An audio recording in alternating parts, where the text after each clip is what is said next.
Bonjour à tous et bienvenue dans Smart Patrimoine. Smart Patrimoine, l'émission qui vous accompagne dans la gestion de vos finances personnelles, mais l'émission qui décrypte également avec vous les enjeux et les actualités du secteur de la gestion de patrimoine. Une émission que vous pouvez retrouver tous les jours sur Bismart for Change, sur les réseaux sociaux de Bismart for Change. Et bien sûr, vous pouvez nous écouter en podcast sur toutes les plateformes de podcast. Au sommaire de cette édition, nous commencerons tout d'abord avec Investir Responsable, le rendez-vous dédié à l'investissement durable aux responsables de Smart Patrimoine. Et en l'occurrence, nous ferons un point sur l'application de la CSRD pour un certain nombre d'entreprises françaises mais aussi européennes, et nous tenterons de comprendre pourquoi son application peut être encore complexe pour les entreprises européennes avec Jean-Baptiste Morel, responsable recherche ESG chez Arkea Investment Services. Nous enchaînerons ensuite avec Enjeu Patrimoine, un enjeu patrimoine consacré aux dirigeants d'entreprises, aux entrepreneurs, aux travailleurs non salariés en lien avec leur contrat de prévoyance. Comment réduire la vulnérabilité des travailleurs non salariés? C'est la question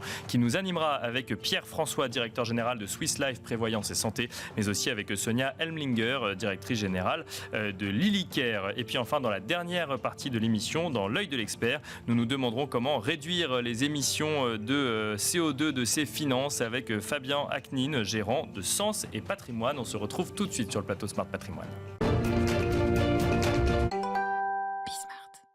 Et nous commençons tout de suite avec Investir Responsable, le rendez-vous dédié à l'investissement durable ou responsable de Smart Patrimoine. En l'occurrence, nous allons faire un point sur l'application de la CSRD pour les entreprises françaises et européennes.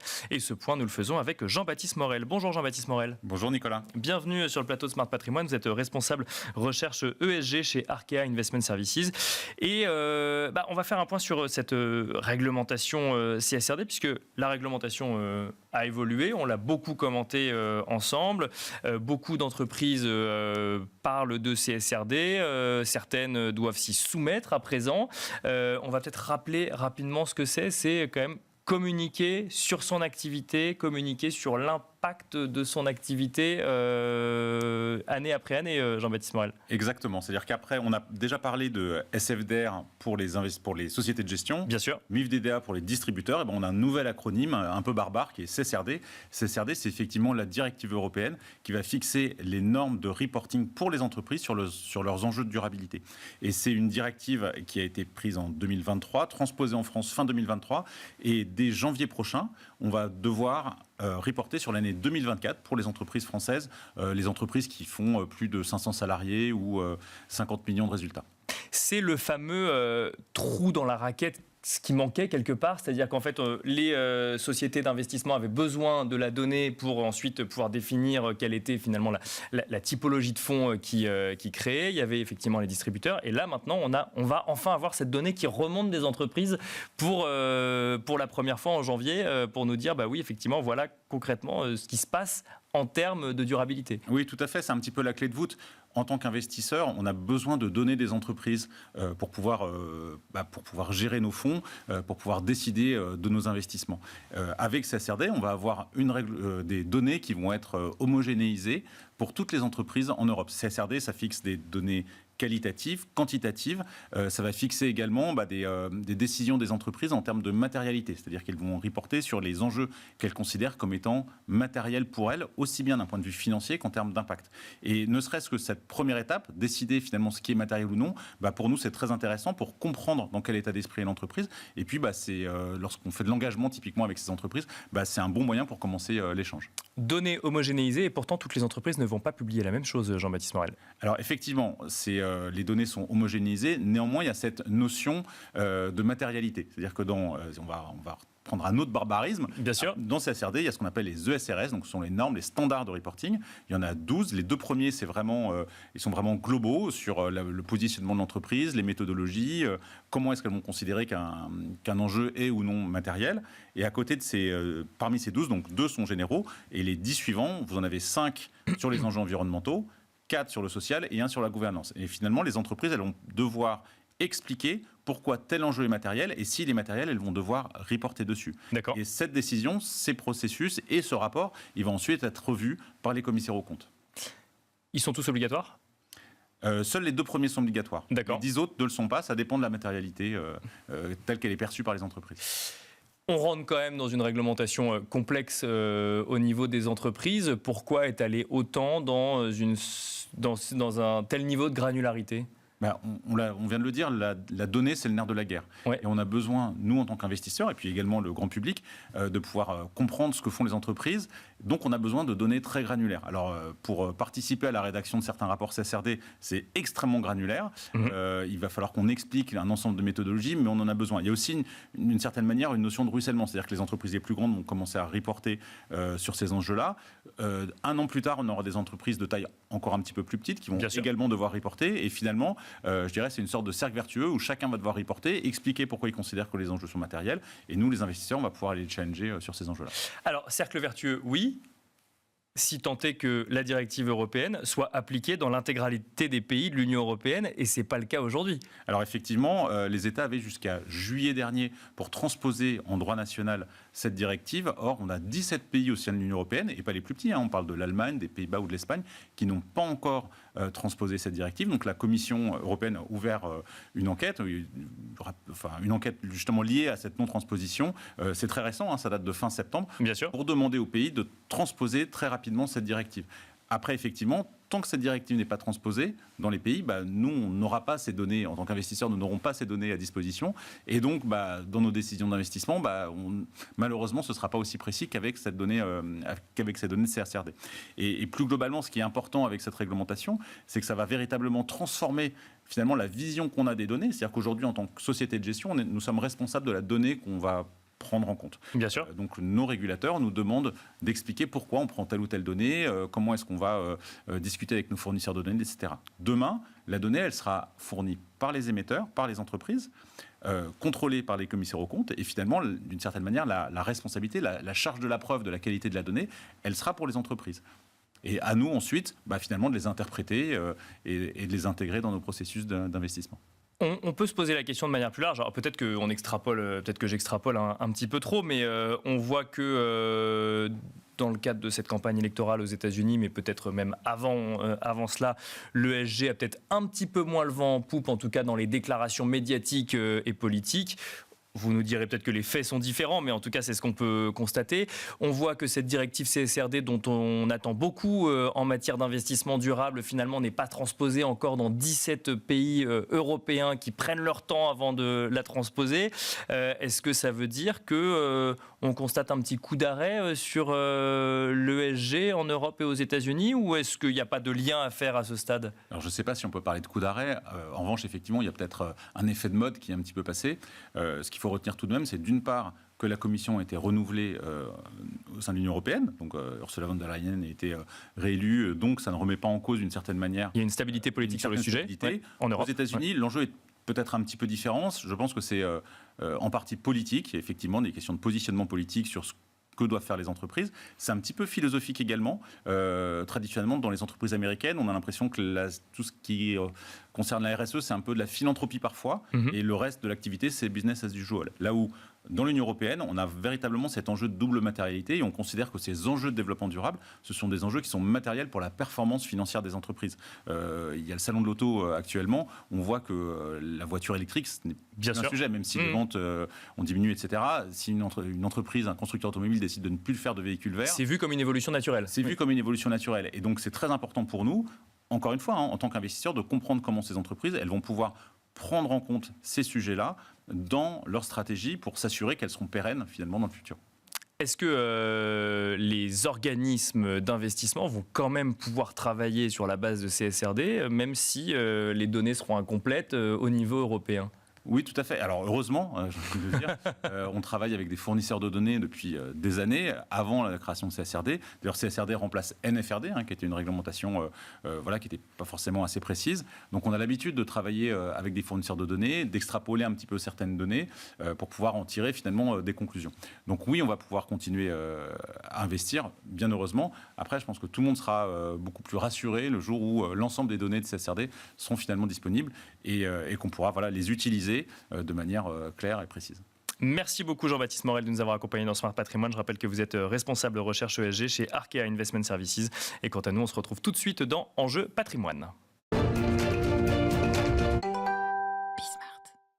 Et nous enchaînons à présent avec Enjeu patrimoine. Nous allons nous demander ensemble comment réduire sa vulnérabilité lorsque l'on est travailleur non salarié, que ce soit en matière de retraite ou de prévoyance. Pour cela, nous avons le plaisir de recevoir 2 experts du sujet sur le plateau de Smart Patrimoine.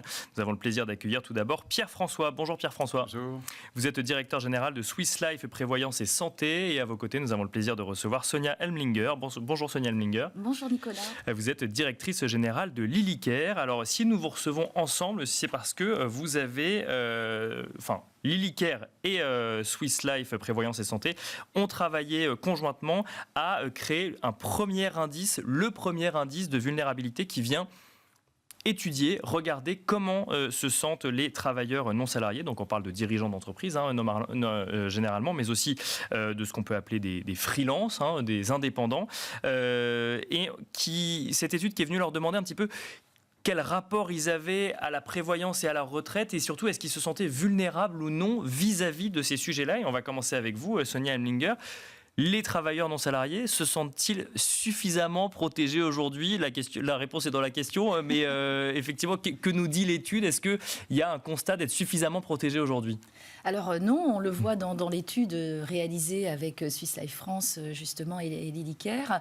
84% des travailleurs indépendants se sentent mal protégés et se sentent vulnérables vis-à-vis de leur couverture en protection sociale. 84%. 84%. C'est une immense majorité quand même. Ouais. Immense. Et quand on interroge les moins de 40 ans, ce chiffre augmente à 93%. D'accord. Donc ils se sentent mal protégés, mal informés. Voilà. Et donc c'est quand même un chiffre édifiant. 93% des indépendants, des travailleurs non salariés qui se sentent vulnérables.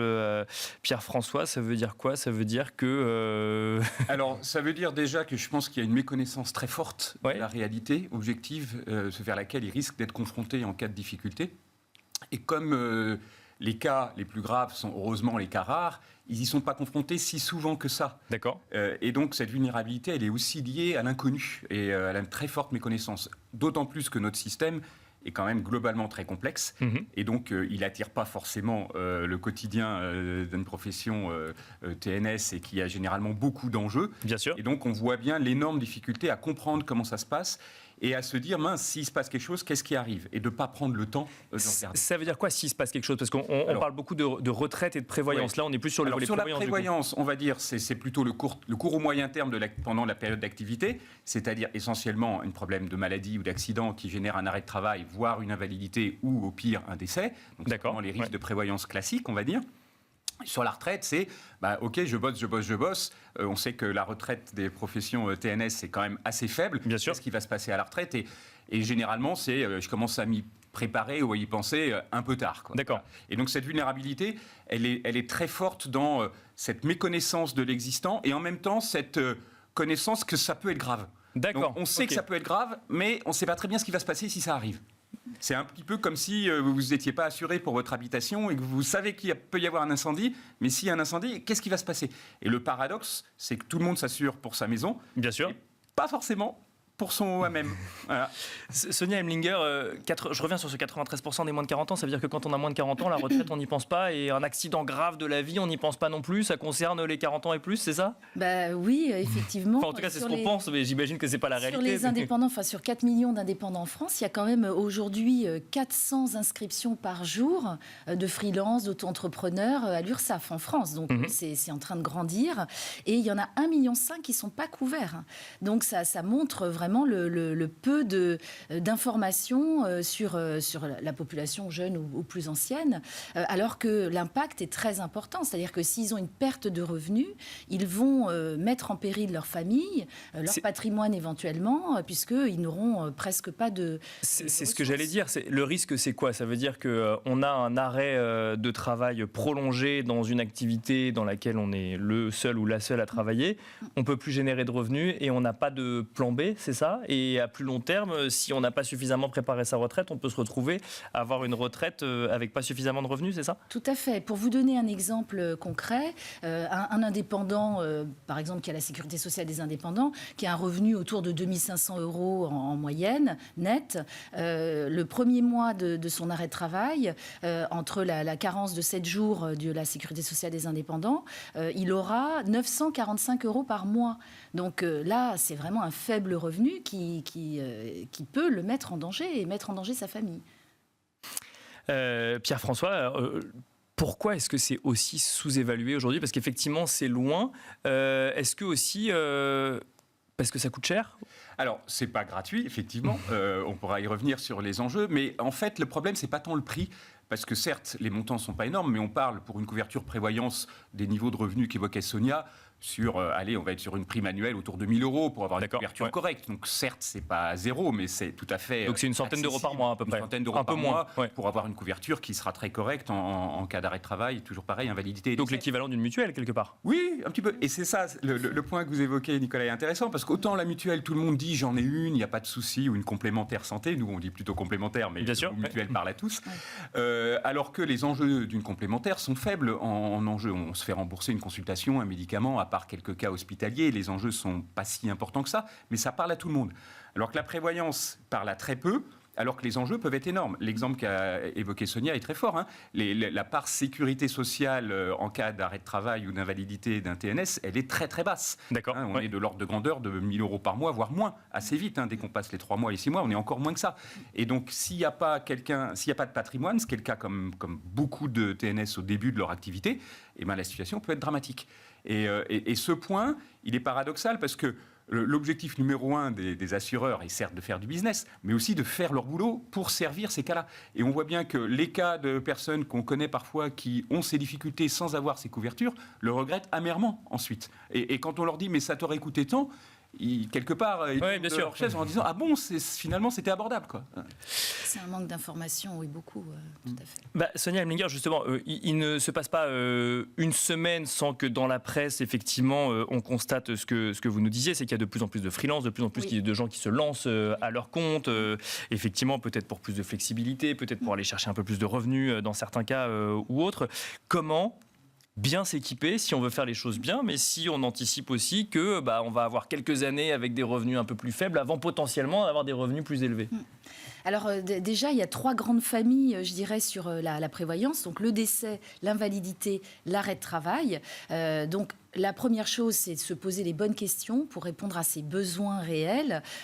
Déjà, de combien j'ai besoin pour vivre si je suis en arrêt de travail, pour protéger ma famille, pour éventuellement, si j'ai des salariés, protéger aussi les charges de l'entreprise, parce qu'il y a aussi la garantie frais généraux. De combien j'ai besoin pour vivre. Ensuite, si on doit laisser un capital à ses enfants, à sa famille, si je décède, quel capital je dois laisser pour mettre en sécurité mes enfants, s'ils sont petits, s'il y a des études. Voilà, donc c'est se poser les bonnes questions, bien évaluer ses besoins et les faire évoluer dans le temps, puisqu'on change aussi, on se marie, on a des enfants, la vie évolue, on a des revenus qui augmentent. L'arrivée d'un enfant crée une prise de conscience chez certains entrepreneurs ou certaines entrepreneurs? Oui, quand même pas mal. On a beaucoup de questions sur la grossesse, les arrêts de travail liés à la grossesse, etc. Donc oui, il y a une prise de conscience quand il y a un enfant qui arrive, bien sûr. Pierre-François, les questions à se poser, la bonne démarche pour s'équiper. Oui, Sonia l'a évoqué, c'est faire un bilan et savoir effectivement de quoi on a besoin selon les situations. En cas d'arrêt de travail court, finalement, la structure survivra sans difficulté. Donc il n'y a pas besoin de chercher d'avoir par exemple ce qu'on appelle des franchises courtes qui sont quand même coûteuses. Si un indépendant est capable de tenir 3 mois, il va aller chercher une franchise longue qui sera moins coûteuse. Donc ça se discute et ça se travaille. Et ce qu'a évoqué Sonia, qui est aussi très important, vous l'avez dit, c'est qu'au début, les besoins peuvent paraître pas énormes, mais ça peut très vite bouger au cours du temps. Et donc, il ne faut jamais négliger ça. Et donc, faire le point très régulièrement de sa couverture, c'est essentiel. Oui, bien sûr. Malheureusement, si vous vous couvrez pour un revenu de 100 et que 5 ans après, vous êtes à 400, au moment du sinistre, s'il y a un problème, c'est 100 qui va être réglé par l'assureur, quoi. Donc, il faut vraiment être très conscient de ces évolutions et de cet impact dans le quotidien. Et donc, dans le cadre de la préparation, le faire aussi régulièrement, c'est tout à fait essentiel. Je pense que beaucoup d'entrepreneurs ont connu ce cas de figure où effectivement, lorsqu'on se lance, on s'attend pas à avoir beaucoup de revenus, donc en fait, on se repose beaucoup sur les revenus du conjoint. Quand ça commence à fonctionner, finalement, on commence à intégrer qu'il y a ce deuxième revenu qui est là, mais c'est là où il faut mettre à niveau aussi potentiellement pour dire, il y a ce domaine. Ça se fait très bien, on peut être très progressif. On peut commencer avec des couvertures essentiellement sur le décès et l'invalidité qui sont moins chères et qui sont majeures parce que c'est rare, mais ça peut être très, très catastrophique ou dramatique. Et puis aller vers d'autres garanties ensuite. Je veux dire, les contrats sont très souples et très adaptables aujourd'hui. Sonia Elmlinger, petite question très pratico-pratique avant d'aller peut-être sur la retraite. C'est qui paye ? Quand je dis qui paye, c'est que certains régimes d'indépendants ne font pas la différence entre une personne morale et une personne physique, mais d'autres le font. Par exemple, une URL ou une SASU. Est-ce que c'est quelque chose que l'on paye avec son compte personnel ou est-ce que c'est quelque chose que l'on finance avec le compte de l'entreprise ? Alors ça va dépendre effectivement de son statut. Donc si on est salarié d'une SASU, là on va avoir le statut salarié, même si on est chef d'entreprise, on va dire, et ça va être un contrat mandataire social salarié. Si on est URL et SARL, ça sera plutôt l'entreprise. Dans le cadre de la loi Madelin, on pourra le passer en charge dans le cadre de l'entreprise. Si on est auto-entrepreneur, non. Là, ça va passer en personnel, si on peut dire ça comme ça. Là, il n'y a pas de différence entre entreprise et personnel dans le cas d'auto-entrepreneur. Tout à fait, mais c'est essentiel en tant qu'auto-entrepreneur encore plus, parce que souvent ils ont été salariés avant, donc ils pensent qu'ils sont couverts comme quand ils étaient salariés, et puis tout d'un coup ils se lancent dans le grand bain de l'indépendance, et ils pensent que s'ils sont malades ou s'ils ont quoi que ce soit, ils sont couverts de la même façon. C'est pas du tout le cas. Et là, c'est vraiment un risque important pour eux. Le choc peut être rude. Pierre-François, la retraite, c'est encore plus lointain. Tout à fait. Mais il faut y penser aussi quand on est indépendant. Et là, de la même manière, ça se fait de manière progressive. Alors, il y a plein de façons de préparer sa retraite différentes selon les problématiques des uns et des autres. On peut avoir plutôt une tendance à aller vers l'immobilier ou vers les valeurs mobilières. Enfin, chacun peut y trouver son compte, mais de la même manière, ça se prépare, ça s'anticipe. Et puis, on dit souvent, c'est les petits ruisseaux qui font les grandes rivières. La retraite, c'est quelque chose qui se prépare dans la durée et de manière régulière. Et là aussi, avec les évolutions de la loi Pacte, les contrats pairs, etc., il y a aujourd'hui des contrats qui sont vraiment très intéressants, qui permettent d'accompagner régulièrement, qui sont aussi très adaptables. On peut définir un certain niveau au début, s'adapter régulièrement. On peut, selon la situation de l'entreprise ou du TNS, modifier ses versements, faire des versements exceptionnels en fin d'année. Enfin, globalement, les outils existent et permettent vraiment de préparer très sereinement les choses. Oui. Sonia Elmlinger, on finira avec vous sur ce sujet de retraite. Je suis d'accord avec Pierre, c'est très très souple. Commençons petit, on met un certain budget par an ou par mois. Et on prend l'habitude. Exactement, on prend l'habitude et il faut impérativement le faire parce qu'on sait très bien, entre les finances publiques et le vieillissement de la population, on sait très bien que pour les travailleurs indépendants et chefs d'entreprise, c'est un enjeu majeur que de commencer dès qu'on peut à préparer sa retraite. Je traduis ce que vous entendez par enjeu majeur, c'est globalement on sait qu'il faut aussi compter sur soi pour préparer sa retraite. Exactement. Merci beaucoup Sonia Elmlinger, directrice générale de l'Hélicaire. Merci Pierre-François, directeur général de Swiss Life Prévoyance et Santé. Merci à vous de nous avoir suivis. On se retrouve tout de suite dans l'œil de l'expert. Et pour finir cette émission, l'œil de l'expert. Et aujourd'hui, l'expert qui nous accompagne est Fabien Aknin. Bonjour Fabien Aknin. Bonjour Nicolas. Merci d'être avec nous sur le plateau Smart Patrimoine. Vous êtes gérant de Sens et Patrimoine, un cabinet qui donne la priorité aux investissements écologiques, éthiques et solidaires.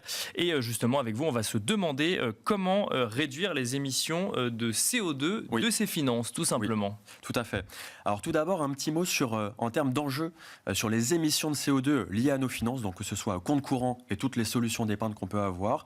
On estime que ça représente entre 10 et 16 tonnes de CO2 par an, par Français, en moyenne. Ça correspond à environ une douzaine de vols Paris-New York chaque année.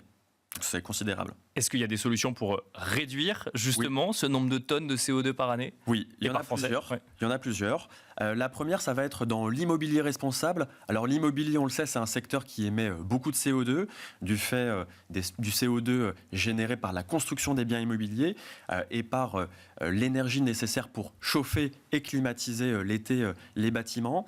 Première solution, ça va être des SCPI labellisés ISR. D'accord. Avec deux approches possibles sur ces SCPI-là. Première approche, elles vont acheter des biens immobiliers aux dernières normes environnementales. C'est ce qu'on appelle l'approche best in class. Ou bien la deuxième approche, ça va être, elles vont acheter des biens immobiliers classiques et elles vont entreprendre des gros travaux de rénovation énergétique de ces biens immobiliers. C'est ce qu'on appelle l'approche Best in Progress. D'accord. Et c'est l'approche la plus utilisée par les sociétés de gestion des SCPI.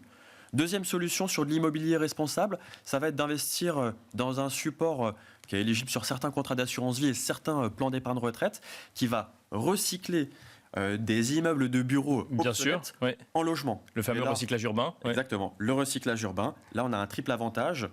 Ça permet de réduire la pénurie de logements, d'apporter une réponse à ce sujet important. Ça permet de limiter l'artificialisation des sols et ça permet de limiter le bilan carbone de la construction. Et ça offre une solution, notamment face à la ZAN, ce dispositif de zéro artificialisation nette, qui va notamment encourager de plus en plus d'acteurs à transformer l'existant plutôt que de créer de nouveaux bâtiments. Deuxième solution d'investissement sur les marchés cotés, par exemple. Exactement. Donc, ça va être des investissements en actions ou en obligations dans le secteur de la transition énergétique. Donc là, on va investir dans des supports qui vont financer des actifs donc sur des énergies renouvelables notamment, des actifs également sur des sociétés qui fabriquent des trains et également des sociétés dans le bâtiment spécialisées dans l'efficacité énergétique. Il faut bien veiller à ce que ces supports soient labellisés Greenfin. Greenfin, c'est le label vert par excellence. Du ministère de la Transition écologique. Du ministère de la Transition écologique, qui liste 8 types d'activités éligibles au financement de la transition énergétique, notamment le bâtiment, l'énergie ou les mobilités douces. Et enfin, ce label Greenfin exclut les investissements sur les énergies fossiles. Alors, l'idée n'est pas de faire un débat entre les différents labels, mais vous privilégiez Greenfin dans vos investissements. Oui. Pas ISR, pas les autres labels européens, vous privilégiez Greenfin. Oui, le label Greenfin, c'est vraiment le label le plus engagé en termes écologiques.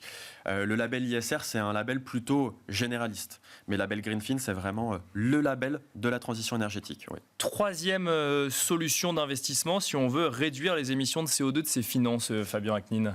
Donc ça va être l'investissement en actifs naturels. Je pense notamment à l'investissement en forêt. C'est un investissement qui est de plus en plus plébiscité par les épargnants. Pourquoi c'est intéressant ? Parce que les forêts, par définition, ça n'émet pas de CO2. Au contraire, les arbres, quand ils poussent, ils vont séquestrer le CO2 pendant des dizaines d'années. Et d'un point de vue financier, ça a aussi du sens, puisque ces actifs, du fait de la transition énergétique et du recours accru au bois que cela va entraîner, ces actifs devraient se valoriser dans les prochaines années. Et enfin, il y a un avantage fiscal quand on investit sur les forêts, notamment en termes d'impôt sur le revenu et en termes d'impôt sur la transmission. Merci beaucoup Fabien Aknin d'être venu sur le plateau de Smart Patrimoine nous détailler donc ces différents investissements lorsque l'on veut réduire les émissions de CO2 de son épargne et de ses placements. Je rappelle que vous êtes gérant chez Sens et Patrimoine. Merci beaucoup. Merci à vous Nicolas. Merci à vous également de nous avoir suivis et je vous donne rendez-vous très prochainement sur Be Smart for Change.